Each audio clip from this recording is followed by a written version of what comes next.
శ్రీరామనవమి వేడుకలకు భాగ్యనగరం ముస్తాబైంది. ఏ ఊరిలో చూసినా, ఏ పల్లెలో చూసినా శ్రీరాముడితో పాటు ఆంజనేయుడి విగ్రహాలు ఎక్కువగా కనిపిస్తాయి. సో, ఇప్పుడు పండుగ మొదలైందని చెప్పుకోవాలి. సో, ఇక్కడ భాగ్యనగరానికి సంబంధించి శ్రీరామనవమి ఈ ఉత్సవ కమిటీ అంతా కూడా సిద్ధమవుతున్నారు. సో, శ్రీరామనవమి రోజు చేయాల్సిన కార్యక్రమాలకు సంబంధించి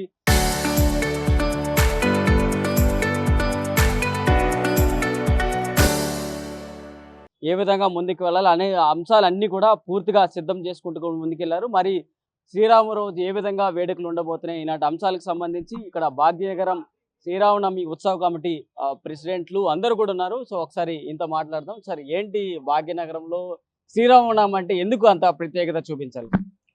రాముడు మర్యాద పురుషోత్తముడు, ఆదర్శమైన వ్యక్తి. కేవలం భాగ్యనగరానికే కాదు, యావత్ భారతదేశం ప్రపంచానికి కూడా శ్రీరామచంద్రుడు అయినటువంటి వాడు ఆదర్శ పురుషుడు. అలాంటి శ్రీరాముడిని స్తుతిస్తూ ఆయన జన్మదినం కళ్యాణం మనం ప్రతి సంవత్సరం దేశవ్యాప్తంలో జరుపుకుంటాం. అందులో భాగంగానే 2010 నుంచి భాగ్యనగరంలో సామూహిక శ్రీరామనవమి ఉత్సవాలు భాగ్యనగరంలో జరుపుకుంటున్నాం. శ్రీరాముని కళ్యాణం తమ తమ బస్తీల్లో చేసుకొని తర్వాత 1 గంటకు సీతారాంబాగ్ శ్రీరామ్ టెంపుల్ నుంచి శోభాయాత్ర బయలుదేరుతుంది.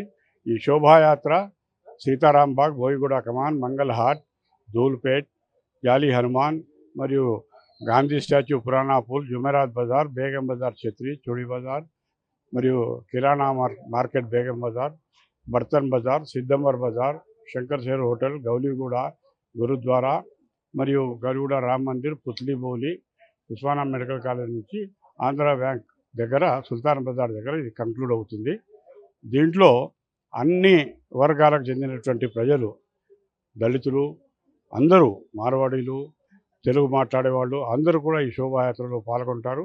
మార్గ మధ్యలో స్వాగత వేదికలు వేస్తారు, ప్రసాదాలు వితరణ చేస్తారు. ధూపం అంటే దప్పిక మరియు ఆకలి లేకుండా మార్గ మధ్యలో అందరూ కూడా మజ్జిగ లేదా పండ్ల రసాలు, స్వీటు, పులిహోర ఇలాంటివన్నీ కూడా భక్తులకు పెడుతుంటారు. ఇవన్నీ ఎందుకు అంటే, మనం ఎందుకు చేసుకుంటాము ఈ పండుగలు అంటే, రాముణ్ణి రామాయణం నుంచి మనం ఏం నేర్చుకోగలుగుతాం అనేటువంటిది రాబోయే తరాలకు చెప్పడానికి గాను అన్నదమ్ముల అన్యోన్యత, భార్యాభర్తల అన్యోన్యత మరియు అన్నను ఏ విధంగా తమ్ముడు గౌరవిస్తారు, తండ్రి మాట జవదాటని శ్రీరామచంద్రుడు అడవికి ఎట్లా పోతాడు, ఇవన్నీ కూడా మనము మన ఆధ్యాత్మిక సనాతన ధర్మ సంరక్షణలో భాగంగా రాబోయే తరాలకు అందించడానికి ఇవి తెలియజేస్తాం. పోలీసుల బందోబస్తు ఏ విధంగా ఉండబోతోంది? శోభయాత్ర మొత్తం ఎన్ని కిలోమీటర్లు ఉంటుంది? ఎంతమంది వరకు భక్తులు కావచ్చు రావచ్చు? సుమారు 10 కిలోమీటర్లు ఈ శోభాయాత్ర ఉంటుంది. అన్ని వర్గాల ప్రజలు, మహిళలు, భక్తులు, జిల్లా నుంచి వచ్చేవాళ్ళు సుమారు 1,00,000 పైన భక్తులు ఈ శోభాయాత్రలో పాల్గొంటారనే విశ్వాసం మనకుంది. మరి ఈ విధంగా ప్రభుత్వము అన్ని రకాల ఏర్పాట్లు చేస్తున్నది. మున్సిపల్ వాళ్ళు cleaning, sanitation, road repairing and debris ఏమైనా ఉంటే, బిల్డింగ్ మెటీరియల్ ఏమైనా ఉంటే, రోడ్డు మీద అడ్డంకి ఉంటే అన్నీ కూడా తీసి పడేస్తారు. అదేవిధంగా స్ట్రాంగ్ వాటర్ లేని కానీ, డ్రైనేజ్ వాటర్ కానీ ఎలాంటి చోక్ కాకుండా చూస్తారు. స్ట్రీట్ లైట్స్ సరిగ్గా ఉండేటట్టు focusing lights, transformers, additional transformers, tree cutting, cable cutting అన్నీ కూడా వైద్య విభాగము, అన్ని రకాల వాళ్ళు, మంచినీళ్ళ ఏర్పాటు, వాటర్ వర్క్స్, రవాణా శాఖ అందరూ కూడా, పోలీసు అందరూ సహకరిస్తున్నారు. ఇది జయప్రదం అవుతుంది.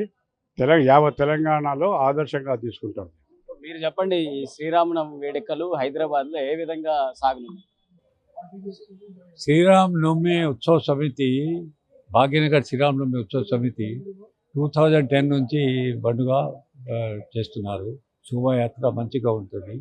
దానికోసం ఈ శోభాయాత్ర అక్కడ సీతారాంబాగ్ నుంచి సుల్తాన్ దగ్గర వస్తుంది. దీనిలో లక్షాది భక్తులు పాల్గొంటారు. ఈ శోభాయాత్ర ఏంటిది అంటే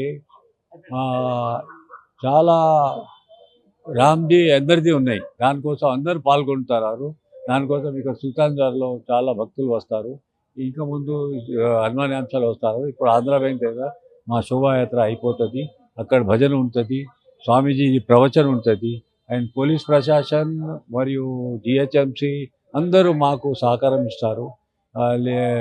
దానికోసం మేము వాళ్ళకు కూడా ధన్యవాదాలు ఇస్తాం. ఫైనల్ గా చెప్పండి సార్, ఈ శోభాయాత్ర ఏ విధంగా ఉండబోతుంది? సో హైదరాబాద్ లో ఈ శోభాయాత్ర ప్రత్యేకత ఏంటని చెప్తారు? ఇది మా ధర్మంది. ఇది శ్రీరామనవమి, మర్యాద పురుషోత్తం రామ్ మాకి ఇసుదేవుడు అయితే మా శాంతిపూర్వకంగా మేము ఇది తీస్తారా, ఇది ప్రొసెషన్ మంచి పీస్ఫుల్ ఉంటుంది. మేము మా ధర్మం కోసం జీవితం పెట్టాలి, మా దేశం కల్చర్ కోసం జీవితం పెట్టాలి. ఇది మా ఫండమెంటల్ రైట్స్. ఇది దానికోసం మేము శ్రీరామనవమి భవ్య శోభయాత్ర ప్రొసెషన్ తీస్తాం. పోలీసులు బందోబస్తు ఏ విధంగా ఏర్పాటు చేస్తున్నారు? ఇప్పుడే సజ్జనార్ కూడా మొత్తం తిరగడం ఎక్కడెక్కడ జరుగుతున్నారు, సో ఏ విధంగా అబ్జర్వ్? పోలీస్ కోఆపరేటివ్ మంచిగా ఉంది, కోఆపరేషన్ చాలా ఉంది. మేము కూడా వాళ్ళకి సపోర్ట్ చేసి పీస్ఫుల్గా నడవాలి అని ఈ ప్రొసెషన్, మా రామనవమి మా మంచి ప్రొసెషన్ ఒక పేరు రావాలి అని హైదరాబాద్కి ఇది మేము మా దేవుడి పని చేస్తాం. ఇన్నేళ్ళుగా నడిపిస్తున్నారు కదా, సో శోభయాత్ర, సో ప్రత్యేకతలు ఏమని చెప్తారు? సో ఒక్కొక్క ప్రాంతం నుంచి ఒక్కొక్కరు వచ్చేటప్పుడు సో ఏ విధంగా ఆహ్వానం పలుకుతారు? పీస్ఫుల్ రావాలి, మన ధర్మంకి ప్రచారం మనం చేస్తున్నాం. ఏడు నుంచి మా ప్రొసెషన్లో వేరే వేరే జులుసు షామీల్ అవుతారు. వాళ్ళతో మాకు పీస్ఫుల్ మన ధర్మం కోసం మేము చేసేది పని ఇది. మా ధర్మం సనాతన ధర్మంకి జీవితం పెట్టాలి అని మా ధర్మం మా ఫండమెంటల్ది. మేము ఇటువంటి చేస్తున్న పని ఈ అందరికీ మేము సపోర్ట్ చేయాలి. ఆల్ డిపార్ట్మెంట్ మాకు సపోర్ట్ ఇస్తున్నాం. మేము కూడా సహకారం ఇచ్చి ఈ పీస్ఫుల్ కావాలని మా ఉద్దేశం. ధన్యవాదాలు.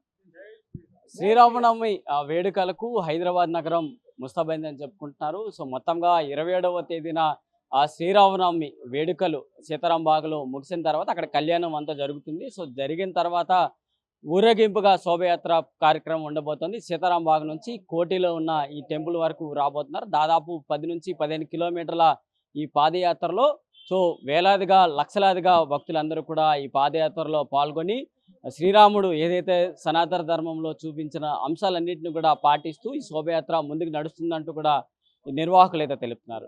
ఒకవైపు పోలీసుల బందోబస్తు, దాదాపు 3000 మంది పోలీసులు బందోబస్తు, సీసీ కెమెరాల ఏర్పాటుతో పాటు ట్రాఫిక్ ఆంక్షలు కూడా ఈ శోభయాత్రలో ముఖ్యంగా రాబోతున్నాయి అంటూ కూడా పోలీసులతో పాటు నిర్వాహకులు కూడా చెప్తున్నారు. వీడియో జర్నలిస్ట్ జ్ఞానేశ్వరరావుతో ప్రశాంత్, RTV, హైదరాబాద్ నుంచి.